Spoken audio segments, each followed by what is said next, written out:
Welcome everyone to the episode of the Old Timers Comic Book Show, where the hosts aren't old, despite what this looks like, and the comic books most certainly are. As always, joining me from across the big pond, we have the Professor. Thank you, Johnny. How are you today? I am very well, thank you very much. And of course, making a triumphant return, as you missed the live special, we have the 13th Crusader. Yay. Hola, buenos dias. Hola, muy bien. No. Oh, thinking of the books. Muy mal. We'll fix I don't know it. what that means. That means Ma- very bad, but we'll fix it. Really? Really? With these books, we're going to fix it. All right. Okay. So, I'll give you all a little bit of heads up. So we get our heads together after the shows.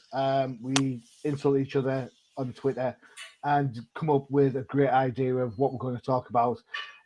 This time around, you can blame the 13th Crusader for this, but I'm sure there's people who love these books, so we're going to go and kind of just be one with them. We are talking Image Comics. All right, so we're going back to the Whoop. heyday. Whoop. Image Comics back in the heyday when they took on the might of DC and Marvel, and for a little while there, actually won the battle, right? They were doing pretty good. All right, I would say so. Yeah. All right, Professor, start us off. Give us some history. What started Image Comics? So Image Comics started from an idea from Todd McFarlane, who brought in Rob Liefeld, Jim Lee, and then ended up adding Eric Larson, Jim Valentino, and Mark Silvestri. Let's not forget him. And then soon pretty much a lot of the other major artists like Dale Keown and Will Spatasio, and I think we had Jay Lee in there at some point. Yeah. But a lot of the impetus for the creation of Image was the fact that Todd McFarlane, and a lot of the same thing going on today. They didn't own their own creations when they worked for the big two, Marvel or DC. Marvel and DC, the thoughts of the industry was that you couldn't find work unless you worked for the big two. Yeah. Not to mention when you worked there, you didn't own anything. You got paid what they said. You didn't get royalties. You maybe sometimes you didn't get creator credit. And then when Todd was younger, he had seen what happened to Jack Kirby and all of that stuff, and he didn't want the same thing to happen to him. So they decided and I think they were calling them back in the day was like the bad boys, right? The bad boys were going to go out and start their own company, and it was a question there for a while, right? Because we didn't know whether or not they would be able to carry it. And then if you think about the early 90s, the big shift between an importance towards art rather than writing, and how big these artists were at the time. Rob Liefeld had created Deadpool and had taken over New Mutants and was the most pop. He shot a Blue Jean commercial, for Christ's sakes. And then you had Jim Lee, who was the #1 artist on X-Men, Todd McFarlane, who was tearing it up on Spider-Man, and they brought that entire fan base with them and along for the ride, and they all bought into the hype machine. And this was the height of variant covers, prism whatever covers, foil covers, limited edition stuff, the pack-ins like cards and everything. This was the height of the industry before it came crashing down around everybody's heads. And Image, this was when Image first came out, this was the height of everything. So someone else can jump in here because this is all right. So 13th, jump in. So seven guys leave Marvel, right? Yep. 7 artists leave Marvel, go and set up their own business. They go in partnership with Malibu Comics for a while because Malibu had like a bit of an infrastructure. The Professor alluded to it already. Art over story. Is that a true reflection of early Image books? Absolutely. In fact, growing up in New York when all this was happening, this was great for the customer because there was just so many choices. And basically, we knew all of these artists as rock stars. So these were the Hmm. rock stars of Marvel, and they made a lot of noise, as Bud already mentioned, with the specific titles that they worked on. But during this time, this was also the height of speculation because Yes. everybody was looking for the next big thing that was going to make them rich, and copies of books were selling like water. So you had X-Men coming out, sells like water. Deadpool comes out, same deal. Spider-Man, like you said, Bud, was definitely flying off the shelves. So there was definitely big revenue. And when you're talking big revenue, that means, okay, who are you hiring to Mm, get all this done? And these creators were like, okay, we're getting our check. It's still the same, whether they're selling a million copies or 10. But we have really no creative say in it. We don't even have editorial input if we have an idea. So they felt like their careers or their growth was stunted, Hmm. and mm, that kind of led to saying, look, you know, we don't want to be the next Kirby. We don't want to be the next Alan Moore. mm. We don't want to be any of those guys. They're legends in their own right. We respect them, we admire them, but how is that working out was the question. It's a great question, and I think you've kind of alluded it. Do you know who I blame? Do you know who I blame for Image? Who do you blame? Jim Shooter, because Jim Shooter gave Todd McFarlane his shot, his Spider-Man #1 book, that you can do whatever you like. You don't have to worry about continuity, and you get to write it as well. That book comes out and sells something like a crazy amount number of books, Hmm. and that gives McFarlane that spark. Like, hey, are people buying it because it's Spider-Man? Or are they buying it because it's me? Now you got to think that the regular book of Amazing Spider-Man at the time had Eric Larson on. Right. Sal Hmm. Buscema was still on spec. Um, God, I think probably I can't remember who would be on Web Spider-Man at that time because it used to be Alex Saviak, but I don't know how long they kept him around for that. And those books weren't shifting anywhere near that amount of money. Even when Larson left and Bagley came on, it wasn't. Venom and Carnage couldn't save Yeah. Amazing Spider-Man. It couldn't stop the sales of Spider-Man. So for me, you know, Shooter started this whole, you know what, why don't you give it a go? And I suppose he's got history because, John Byrne Mm. did She-Hulk and Frank Miller did Daredevil, so there's history with writer artists. But with no editorial voice, do you think these egos, and this goes to both of you, I guess, do you think these creative egos got in their own way? It's funny how you mentioned Will Spartaccio was like a hot artist. He maybe drew three issues of X Factor. It's just a name that I remember going over to Image really early. And Um, doing but absolutely nothing. but you're right. But I mean, there was this time where where that shift happened and people started buying creators instead of characters, and that was where they jumped on that. Mm, And I think it was an important time in comics for it was I think it was the only time in comics that this could have ever happened. mm, Yeah. So I mean, if you look at it, the rock stars, right? When yeah, Venom came about, that was iconic imagery by McFarlane.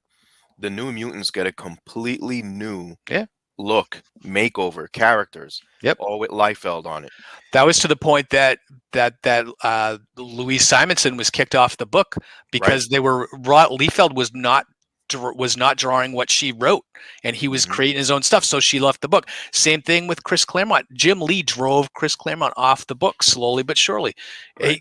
You can that was imagine Chris Claremont's 17-year X-Men run gets Hmm. thrown out because Jim Lee's the next best hot artist. And there's a it's couple like of what? Uh-huh. sorry, there's a couple of interesting points about the Jim Lee Claremont thing, and then 13th, I've got a question for you. Sure. Ironically, with Jim Lee leaving Marvel to that Image, if Claremont had hung in for another 6 months, Mm-hmm. it would have outlasted him. Hmm. Yep. I find that absolutely ironic. And 13th, you made a great point about speculation. The problem with speculation, I'm sure you'll agree, Hmm. you can pick up X-Men #1, the Jim Lee X-Men #1, with the trifold cover with all of them. Yep. Mm-hmm. I think I picked my copy up for 50 pence. Yep. Yeah. Nobody's It was going to overproduced. college on a book that sells over 1 million copies. Yep. Right. I agree wholeheartedly. And same with the Spider-Man McFarlane, you had the different color webs, Mm. and those were selling, especially the gold one, if anyone remembers that. Yep. And, Yeah. and at that time, when you're talking Spider-Man, you're really running with Peter Parker and Amazing, and then you can also throw in Marvel Tales. Yes. I used Okay, to love so we Marvel could do that, Tales. but when that new Spider-Man title came out, shortly thereafter, you see Venom, and all this stuff happening, and the memorabilia, the video games. So like it was really the height for a collector, and you had your choice. Cards Mm. were super popular, as Bud said before. Poly bags, Mm. sealed bags, so I mean, yeah. I think I had 3 copies of that Spider-Man #1. I even had Mhm. one, with the off-color lizard. Yeah. Yep. Yeah, I even had that copy. I managed to pick that up just because. And they came sealed in a poly bag, and Yeah. And the presentation of the material itself was also different because you had the pages turned like double splash pages, Yeah. Yep. but instead of horizontally, you would have to turn the book vertically. Yeah. So that was also very popular at that time. Yeah. That's yeah. Not a big fan of that one personally. It was annoying, but I got used to it after a while. But it was all again to kind of bolster your guys' Yeah. point, where Yeah. it was to showcase the artist. Yep. Artist showcase. Yep. Double And page spread. I Yep. don't mind. I don't mind so much because for me, when I look at a comic book, there's always that old adage, which is better. Is it the right more important, or is the art more important? Well, for me personally, and this is just, and guys, you can jump in on this one as well. For me, if the story sucks, I don't care how good the art is. Mm-hmm. Right. That's me. That's Yep. me. 100%. And that's probably why I didn't jump on the Image bandwagon, because all I saw was poster art. And you know what? I ain't spending my money on poster art. I'd rather have something with some substance. Well, I think a lot of some of the creators, this what we talk of the original 7 that went over. I think some of them realized really early on that they shouldn't be writing their own book. Todd McFarlane, after like 6 issues, brings in Neil Gaiman, Frank Miller. yeah, that is where I think separated Todd from everybody else. And and when it comes down to it, there were some writer artists that I actually enjoyed. I liked Jim Valentino when he was on Guardians of the Galaxy, and when he moved over to and did was it Darkhawk? Not Darkhawk, not Darkhawk. That Darkhawk's Marvel. Who's Shadowhawk? Shadowhawk. Okay, I mean, so Image, worst hero names in the history of the business, but it was the 90s, so Hey, you wet have to take it works. with it. Wet works. Drive's no good anymore. Has to be wet. How does that work? So yeah, I mean, for me, I think that it was good. It was good for all of them to move over, but then it really kind of exposed them, so to speak, maybe on some areas where I mean, Lee felt chronically late. There are some days he didn't even want to work, right? So then I think our esteemed leader is still waiting for a Kickstarter that he contributed to like 6 years ago to get off the ground. And as much respect as you have for someone able to create their own stuff, there is kind of once you create that property, there's a responsibility you have to the fan base at that point to deliver, right? And there are people that are just not good businessmen, and I think Rob Liefeld kind of falls into that spectrum. But then you run into people that are making millions of dollars still today. McFarlane expands to a toy business that's arguably more profitable than his comic book right now. He also, Mark McFarlane was making headlines 20 years ago for buying Barry Bonds home run baseballs, right, for $2 million a pop. So and Mark McGuire. Right. So yeah, I mean, it's those things where you realize how successful they are. Jim Valentino kind of steps back and he becomes the publisher, right? And then at some point, all of these guys that move over realize they need editors, right? Definitely. So Well, in their defense, you got to start somewhere, right? Because once upon a time, there wasn't a Marvel Comics. Yeah. And then that's how Stan Lee got in with Kirby and Ditko, right? And Yeah. the rest is Yep. history. So McFarlane has that history to kind of pull from, and you got to try something because, and I'll allude to this later on after I review my book, but McFarlane talks about respect. So Yeah. he felt like he wasn't respected, and that really started to drive a wedge between him and other creators and versus the editors and the powers that be at the big two. And they made a big stink about it, and they're like, you know what, we're out of here. And Mm. this was really like a revolution, and they started this new company, and now the fans had a choice. Again, if you had the money, you could get from all three publishers. If you had some sort of gripe against DC or Marvel, now here's your chance. You know what, I'm with these guys 100%. Yeah. I'm going to try this out. It's something new, it's fresh, it's different, Yep. regardless of the writing. Remember, the art dominated everybody. Mhm. No one picked up a book unless the art was good. It Mhm. starts right there. And these guys were masters at getting you to pick up the book before you read it and say, look, this art looks really tight, and I'm going to give it a whirl. This doesn't look like anything I'm collecting right now. And so Mm. you had a lot of that. And again, it was I don't know, I felt like Image started the golden age of the independents, to be honest. Yeah, I can see that. I can see Yeah. that definitely. And Yeah. just like what 13 said, it was the opportunity for the fans to get in on the ground floor of something, Mm. Correct. So I mean, so before we get loads of complaints about us dissing Image, we're not dissing Image at all. But you've got to remember the Image that we're talking about in the 90s is a far different beast to the Image that you've got nowadays. Absolutely. oh yeah. Nowadays, they've got stuff like Robert Kirkman's Walking Dead. They've got crazy different things. They're not superheroes books hardly anymore. They're Mhm. very mature. They go Something for everybody. yeah, Right. yeah, Yeah. and I mean, Sunspot, one of my favorite books, is a Top Cow book by Stephen Siege. So Mhm. Yeah. Top Cow's Silvestri, I think it is. So it's an Image book, Mhm. So Right. it we're not talking, we're not dissing Image at all in any shape, way, or form. And 13 is absolutely right. I think Image creation, even when they partnered up with Malibu, gave Malibu instant market share. Oh yeah. Then they broke off from Malibu to do their own thing, and Malibu still had a bit of a share. And after that, you've got your dark horses who were quietly in the corner doing their own movie adaptations and tie-in books. Dynamite came on, but IDW. So without Image showing people that what there is something more out there than just Bats and Spidey, then Didn't Marvel own Malibu? no, they went to buy Malibu because one of the things that the Image liked Malibu for was the coloring techniques that they had, because Malibu Mhm. were like leading the game Yeah, yeah, in yeah, digital yeah. and colors, and that's why they wanted to go with Malibu. Image left Malibu when I think Marvel then bought Marvel. Marvel then bought Malibu after that. So Okay, so it's later yeah, that I'm thinking of it yeah, because I was thinking the Ultraverse, and yeah. The was Ultraverse. that post Image the That was Ultraverse? post Image, yeah. Okay, That was okay. building on the success. So, enough of our ugly mugs. You want to look at some gorgeous art? Well, here I am. No? All right, okay. I like how nobody laughed at that. Thanks, guys. Appreciate that.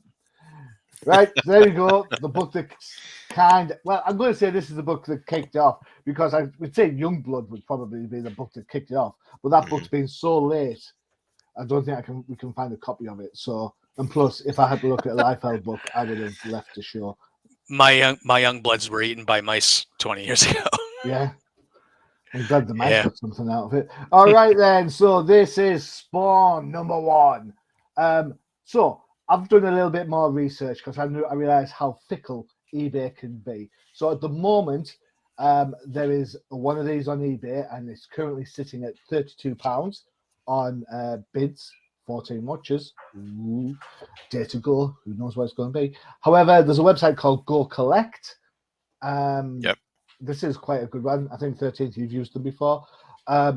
This is kind of good for prices of books. So a 9.8 for Spawn #1 is $250.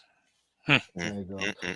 Came out May 1992 with writing, art, inks by Mr. Todd McFarlane, colours by Steve Orliff, and if I got the colours wrong, I'm going to struggle with the letter, right? Letter is Tom Ausachowski. See, bud, I've been You can. practicing. Did you like that? I Oh, did. yeah, I did. yeah, He's Very good. very accomplished letterer in the yeah. annals of comicdom. He is Yeah. absolutely one of the earliest stars of lettering. Bud, was this your choice? No. No, this is 13's choice. Yep. Yes. All right. Take it away, 13. Definitely. So, again, one of the earliest issues of Spawn, and actually not Spawn, Image rather, was Spawn #1. And as we were saying before, this book came flying on the shelves in '92, and it made a lot of noise. Why? Because it was Todd McFarlane working on the book. So again, he had already gained a lot of traction with fans with all his work on Spider-Man and what have you. And McFarlane had been around. He just really didn't make noise until he started working on Spider-Man. But then here comes Spawn, and this pretty much was like, boom, here it is in your face. So this cover pretty much tells you everything with McFarlane. It's the like almost a classic Spider-Man pose, and already fans were like, I got to check this out." Mhm. So Spawn was not a new idea. McFarlane had this concept for Spawn since the late 70s. So he always had this thing in his back pocket, always trying to perfect what his character was going to be. And then he had this opportunity, and no better time than, hey, I'm free from the shackles of Marvel. And here we are. I'm going to introduce a character to the world that you've never heard of before. I like the juxtaposition between this fantastic cover, yeah, and then 2 pages in, it's that. Yeah. So basically, what Spawn is about is based focuses on one character, Al Simmons, a former military vet, special forces, decorated all over the place, who essentially dies and comes back to life. 13 years, was it 13 years, 15 years after his death. I always say You- 13 first, you- just to I be wonder sure. why. Yeah, but basically, what does that mean? He went on a mission. He was betrayed. He was killed, and he had a wife, and he made a deal with a devil, and the devil basically brought him back to life, and there you go. That's basically the early Spawn synopsis, and Spawn has no recollect or not much recollection of his past life, and he's in New York, so that was another thing that when I bought this book, I gravitated to right away. Um, again, growing up in New York, it just had that environment already. Like this is going to be a little bit darker Mhm. than most typical books at that time. So um, again, Those uh those buildings are very thin. yeah, they are. They're thin. One of the things I noticed right away, because when I picked up this book, I remember it like yesterday. I saw the cover. I'm like, oh, this looks sick. McFarlane is definitely still in his game, and it looks like it's even better. Mhm. And I'm flipping through the pages, and I see the background, even like the earlier pages of Spawn just standing on top of a church, and I was like, yeah, this reminded me of like almost of a Dark Knight with Frank Mhm. Miller, and then the following page with the reporters Hmm. definitely Yeah, reminded me of the yeah, Dark Knight Returns. So it was definitely. 1987. So you're like, wait a minute. So we're talking about the past. There, he is giving you a little bit of background of Al Simmons' previous life as a soldier, and it was very very simple. He wasn't ready to give up, so he sold his soul or made a deal with who you will later on learn was named Malboja. You won't know that in this issue, but so that was the basic history of Spawn. And then he's like, how the hell did I get here? Later on, he realizes that a lot of time passed, and here he is back on Earth. So again, you make a deal with the devil, you want to come back. He didn't say when. Mm. And Spawn, and we'll learn, you'll learn this throughout the rest of the Spawn run, has basically in an enormous amount of power. But with Mhm. each use of his power, it brings him one step closer to his soul being completely owned by the demon I mentioned before with Malbolgia. So Spawn makes his debut in New York, and he goes after some guys in an alley. He does not play around. So right there is another instance where the reader is like, this is definitely not your typical Marvel DC book. And I like that. I'm like this straight to the point, and it gives you a little small demonstration of Spawn's power. And then there was also a little mystery in here, right? So you have numbers on the top. It starts with 9999, and that's basically like a meter. So anytime Spawn uses his power, the meter goes down. So in the beginning, nobody knew what that was until a few issues later on, and you're like, why is the number going down? Is that represent his power? Does that represent his life? Or would that mean the run's gonna end? What are we doing here? We're just in issue one. But these were the type of questions, like I remember, I'm going with my friends. Al was one of them. We went together. We went the same day. And we're like, look at the last page. You get a look at Malbolgia there, and we're like, this went from, and again, we had some crazy friends back then, but they're like, oh, that's just Spider-Man with a Doctor Strange cape. Okay, and Ghost Rider's chains for a belt. But by the last page, everybody was quiet because you're like, this is not your typical Marvel book, and there's something very, very dark about this, and it was That last enough to page? get us. Yeah, no, not that last page. The with Malbolgia. Yeah, right That there. one? Yep. So we're I like, was going what to say. the hell is going on here? Literally. So the writing, yeah, it needs, at this time you can totally tell that it needed some help.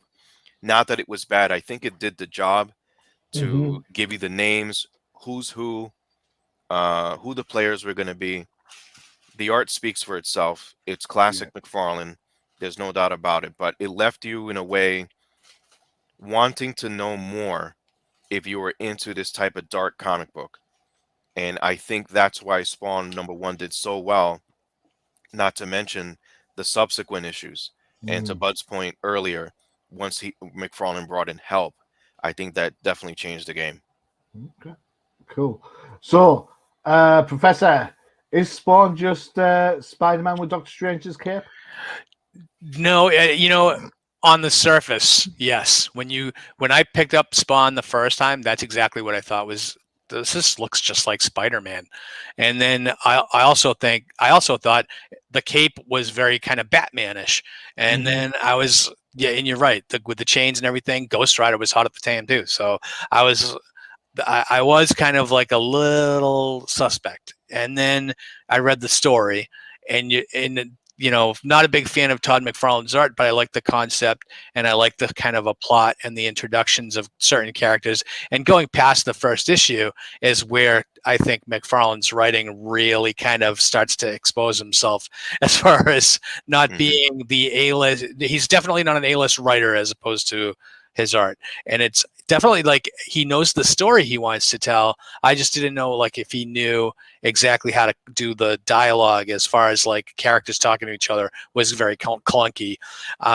The one thing I didn't like about this issue is the Dark Knight Returns throw ups with the TV screens and the talking heads. That to me, when I read that, I was just like, oh, this is he is doing Dark Knight, and I didn't like that. I didn't like that page in Dark Knight. So when I saw it again, I was like, oh, groan. But they carried that carries on for several issues too. And I didn't care for it. But on the same time, I was one of those people that was 100% on board with Image at the beginning because of the hype and I wanted to say that they were going to be collectibles, and they're collectible for sure. They're not worth as much as you think they are. So, Understatement.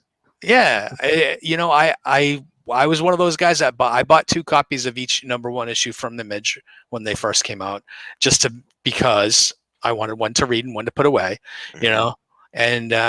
and yeah, I think a lot of those, none of them really hold up when you think about it. But when you think about it now, you have Spawn that's over 300 issues. You have Savage Dragon that's over 300 issues.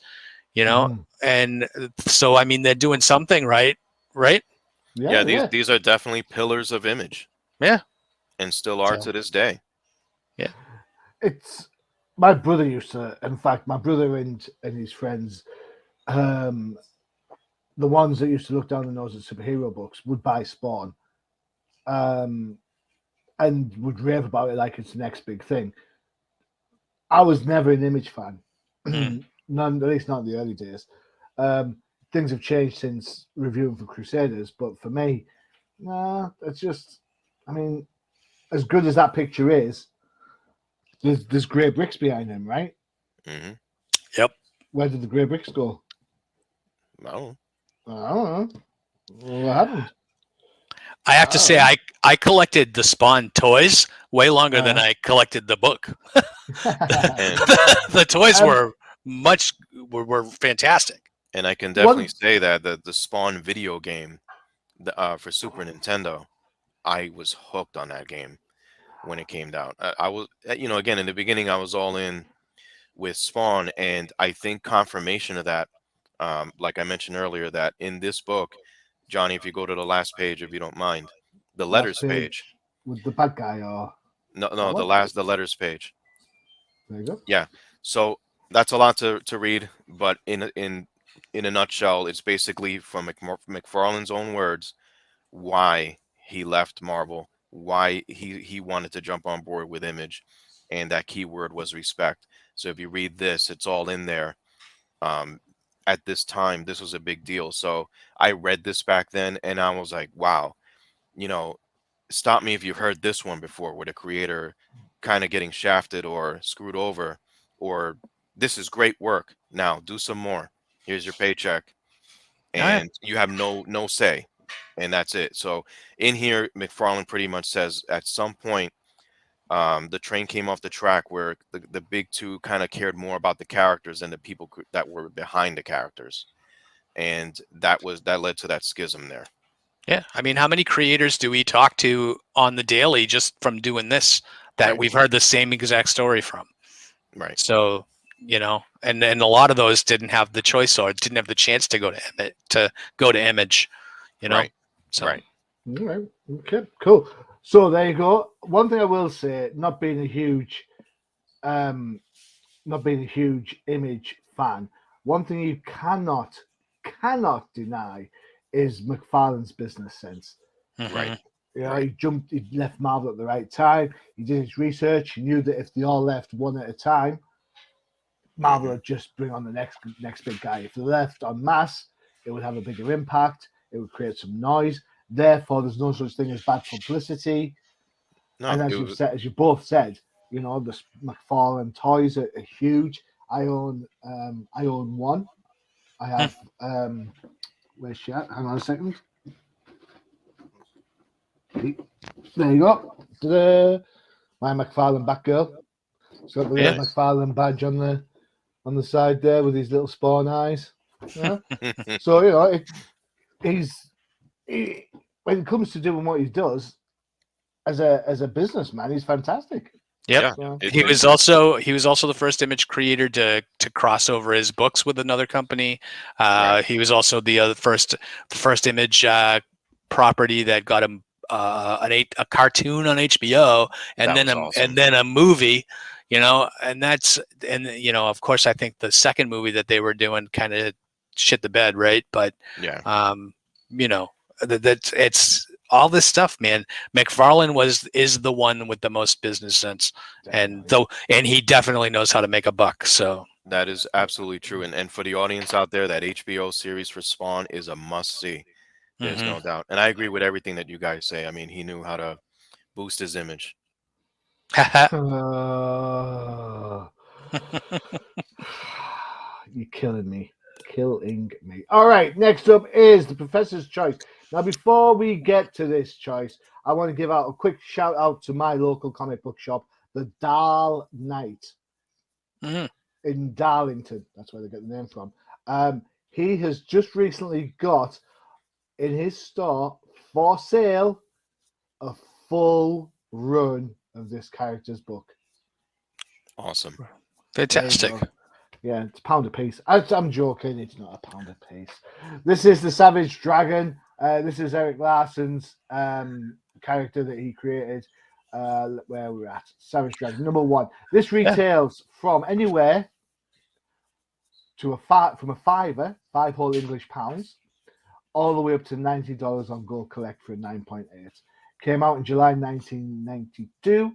Created, as I said, by Eric Larson, who also provides the writing, the art, and the inks. Letters are by Chris Eopoulos. I probably said that wrong. And colors by Greg Wright. Heliopolis. From the sublime to the very, very, very ridiculous. Well, hey, Savage Dragon was my favorite Image comic, and I picked it mainly because 13 said he didn't like it, so I knew it. I wanted to make them read it. So it's the best thing I like about Savage Dragon is it's very kinetic. I mean, just look at that. That is action happening across the page, and the whole book is like that. Whenever you see it, it's all big action, big fists pounding, blood spurting. That's someone. I think her name's I don't know. Glowbug. Glowbug. I was going to say Buttercup, but Glowbug sounds better. The Powerpuff Girl, the Buttercup.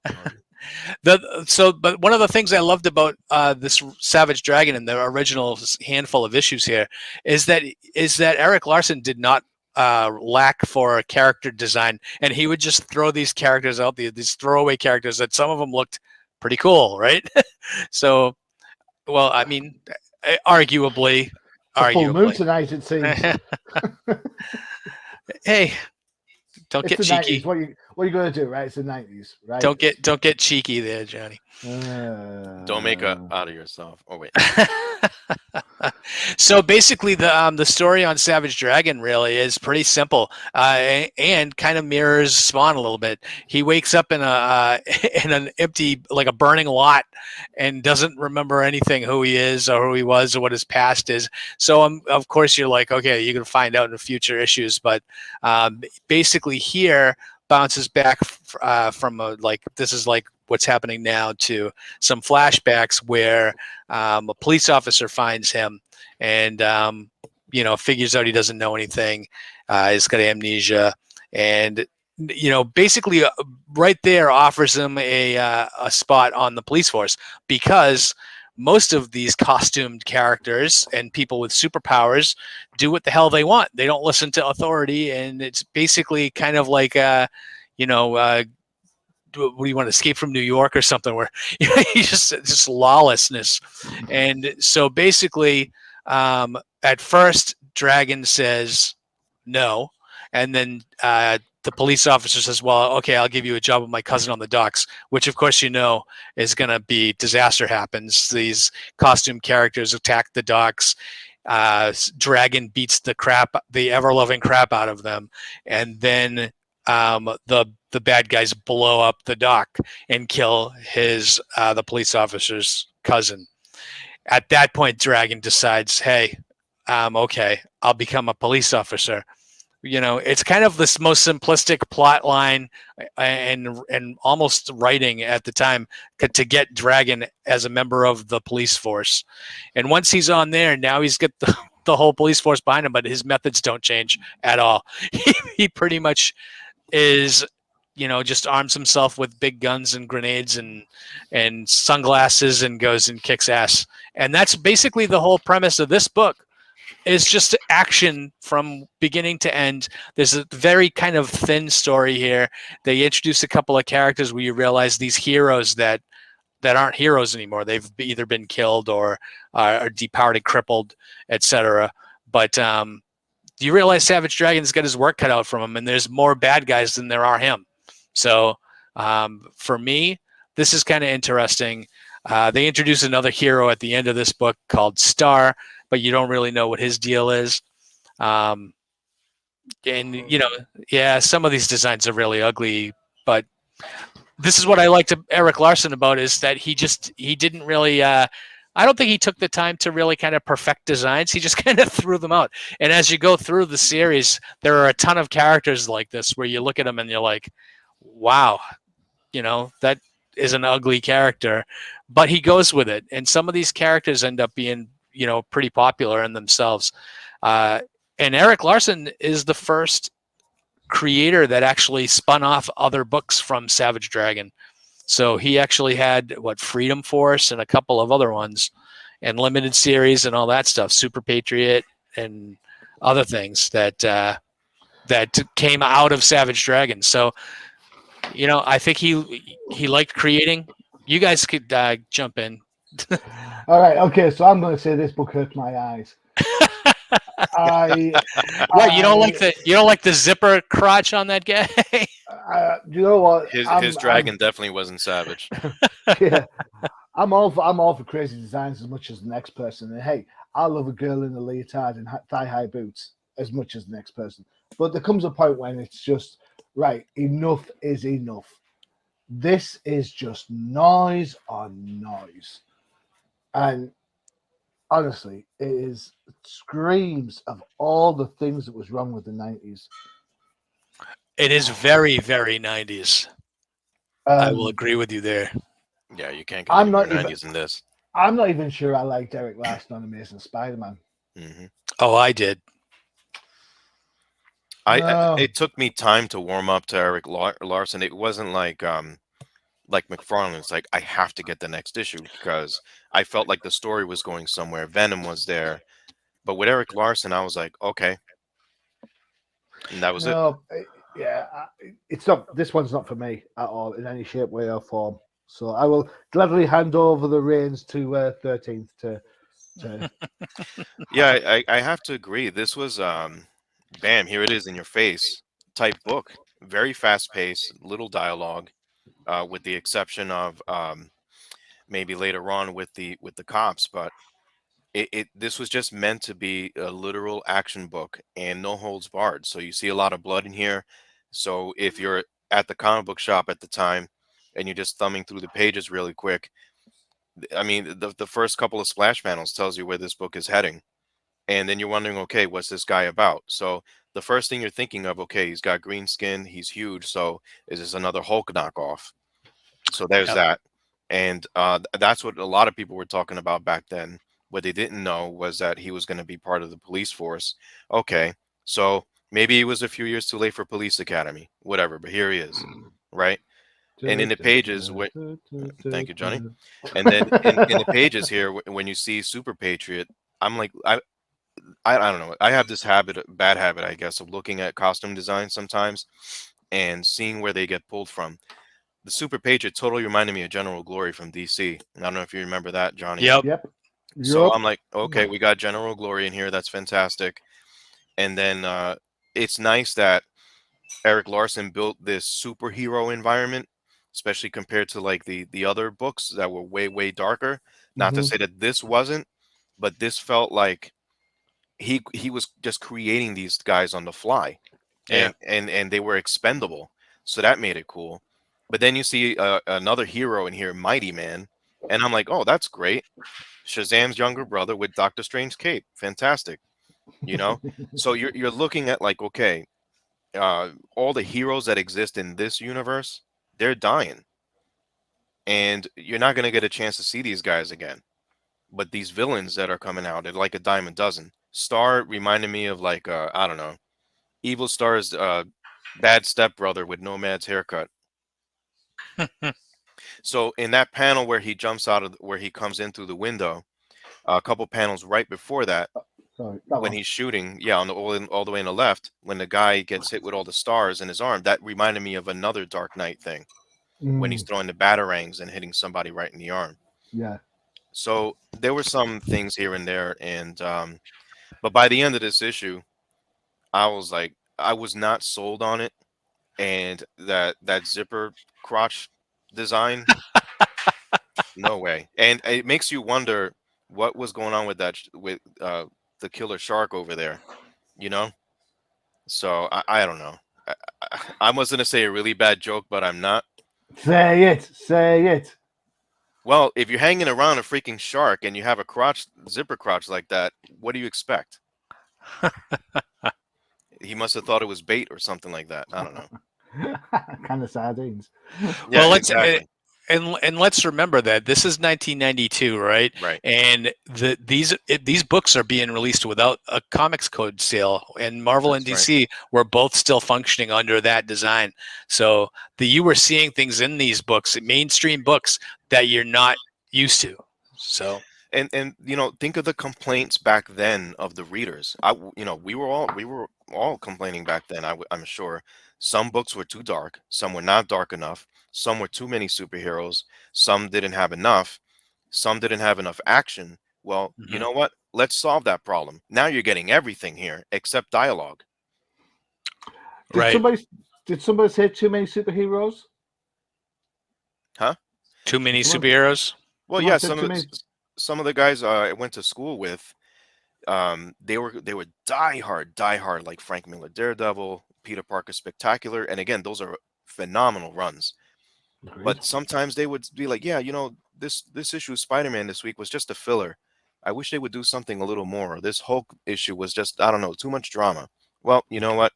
All that's gone with Savage Dragon, and he definitely lived up to the name because this book definitely shows that they were willing to go at any length Yeah, to get you a story through the art. Never mind the dialogue. There was no time for that. It's just art. All right. Okay. Not my cup of tea is my No, my thing. So no, it mine. does. Yeah. Unfortunately, on that one. I Sorry. liked it. I liked it. All right. Okay. Cool. All right. Right. Next up is my choice. They had two teams in Image books back then. You had Wildcats, which Hmm. was Jim Lee's book, and then you had this from Mark Silvestri. This is Cyberforce. I am one of probably the few people who think Mark Silvestri's art on X-Men was better than Jim Lee's. Nope, you're not the only one. Yes, thank I you for always that. like Mark Silvestri. Yep, Yeah. cool. All right, so you can get this one from as little as £5, and that includes issue 2. Or if Well, you go collect at 9.8, it'll get you $70. There you go. Um, interestingly enough, the credits page go art Mark Silvestri first. Hmm. Very rarely see the art first. Eric Silvestri was the writer. Letters are by Mike Heisler, and colors are by Joe Chiodo. Chiodo. There you go. He said it. There you go. What can I say? For me, I like the look of this book, and this is probably the Image element straight away. We've got some big faces out going on there, great colors, dynamic panels, not like in your face panels like in Savage Dragon where it looks like it's been colored with a crayon. Um, just saying. yeah, you got me there. Savage Crayola. Yeah. Of course, you still get the kind of the knockoff Nigels, as it were. Can anyone say Wolverine? Oh no, and here I'd it's say pronounced. Sabertooth. I Yeah, see Omega Red. it's pronounced Ripclaw. You're all wrong. um, but it is what it is. It's very much of its time, like all the rest. Great art. I think the colours on this book are absolutely fantastic. It's probably the best colours out of the 3 books we've looked at. Although the Spawn book did have some great colours on there. Remind me, was the Spawn book done on prestige paper? Yes. Yeah, which would have really made the colours pop It out. just in Spawn the colors were very dark. Everything was Yeah. black, more Yeah. black than this. There was a notable quality difference, and that was another eye grabber Yeah, on top definitely. of the art. Like, look at So this. Look at that image of Cyblade. How sick is that? that is super sick. She is super hot. But again, it's the colours, it's Silvestri's framework. Hmm. Lop off her head, and that could be any X girl. It could be Psylocke, it could be Rogue, it could be any one of them. Hmm. So Yep. that was the main appeal, I suppose, for this book. It is a little bit chaotic towards the end. The Dazzler type characters on the run. She's getting traced down. It is what it is. It's a team dynamic book. There's going to be lots going on. For Yeah. me, I think Cyberforce was probably. I think I preferred Cyberforce over Wildcats. I did too. I but did in the beginning, yes. but The first yeah, issue doesn't get a lot of justice because they have to spend so much time introducing all these characters. So, yeah, so because it's a Right. team book, right? So yep. so for me, this is probably the best of the bunch from that first wave of first generation of Image books. I absolutely love Mark Silvestri. The art here does look a little Jim Lee in places, like he's kind of refined a little bit.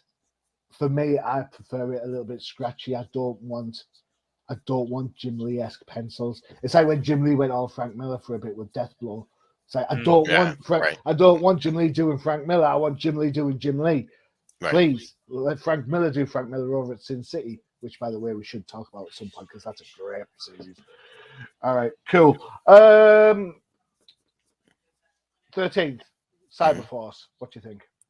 Yeah, I didn't hesitate picking up this book when it came out. I was like, okay, another, another team book, willing to give it a shot. And when it came to Silvestri, I felt like this opened up my eyes to his work. And Mm, to your point, with the opening page, I was already sold. I'm like, that's a beautiful image, mm, velocity. And so you just, like any other number one issue with characters you have zero clue about, you're just really paying attention to the artwork, which is mhm, critical.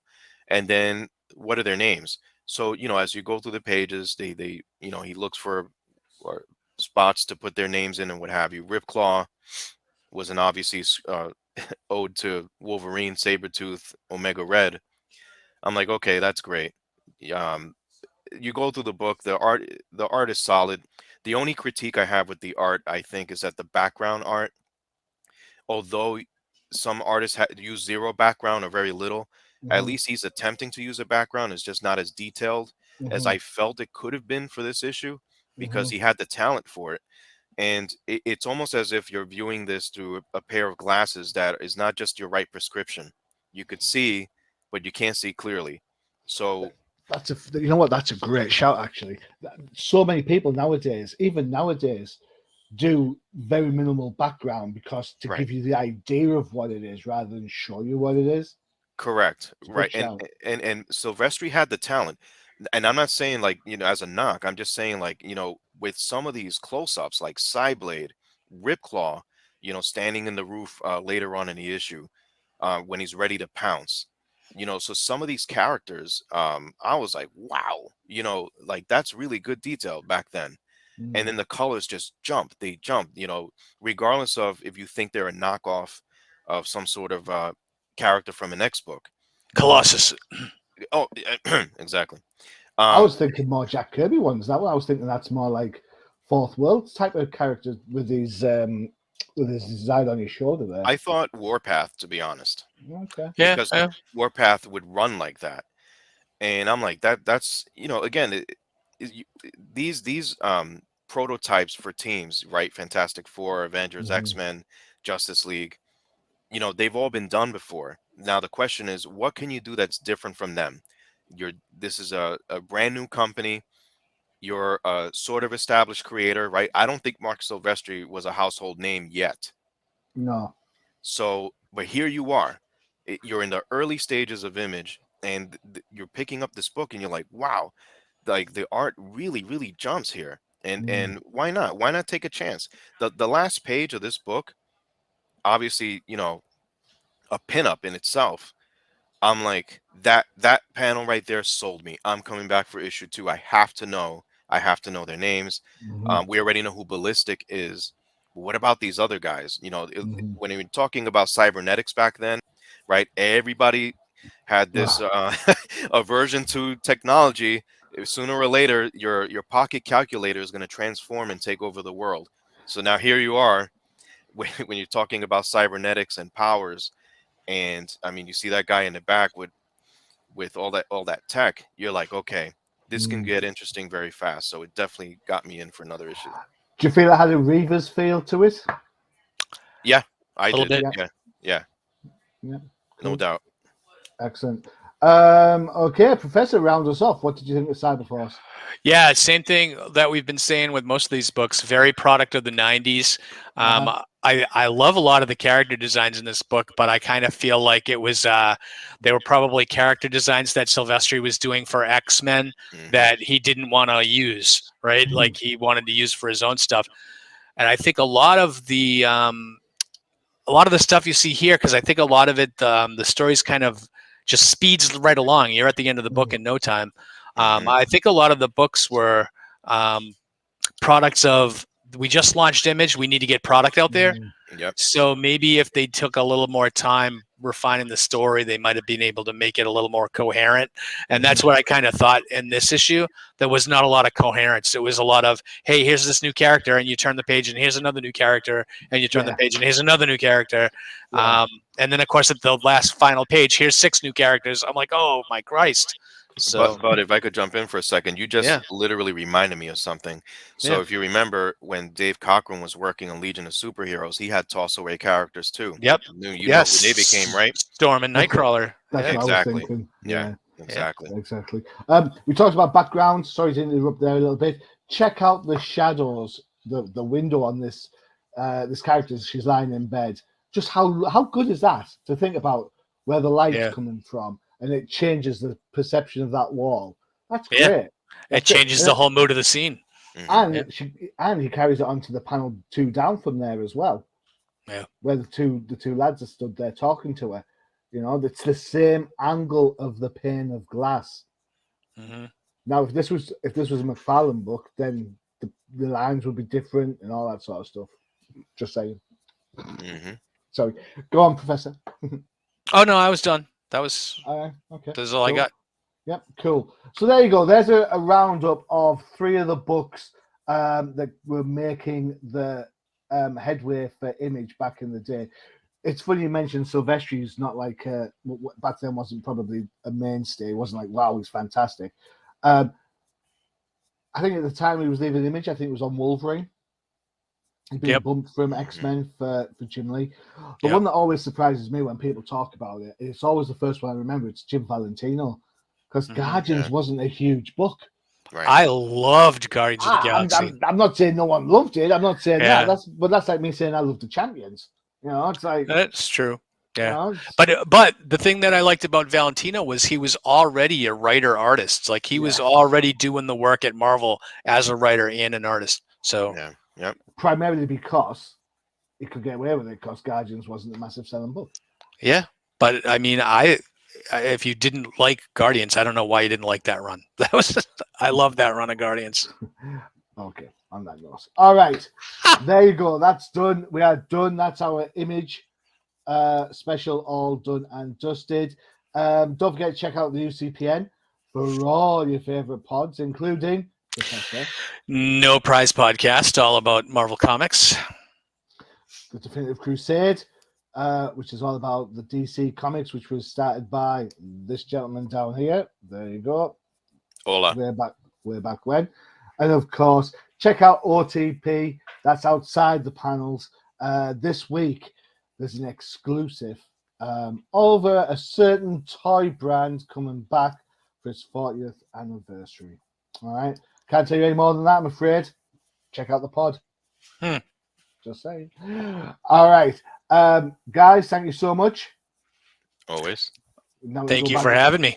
Yeah, always. We'll go back now and watch some ball games. Come on, Miami. You know what, guys? I appreciate that because I've been pretty stressed out with my sports team. But going back into revisiting 1992 was definitely a fun time. What were the Giants like back in '92? A hell of a lot better than they are today, that's for sure. Boom. Yep. The Finns would still had Marino, so there you go.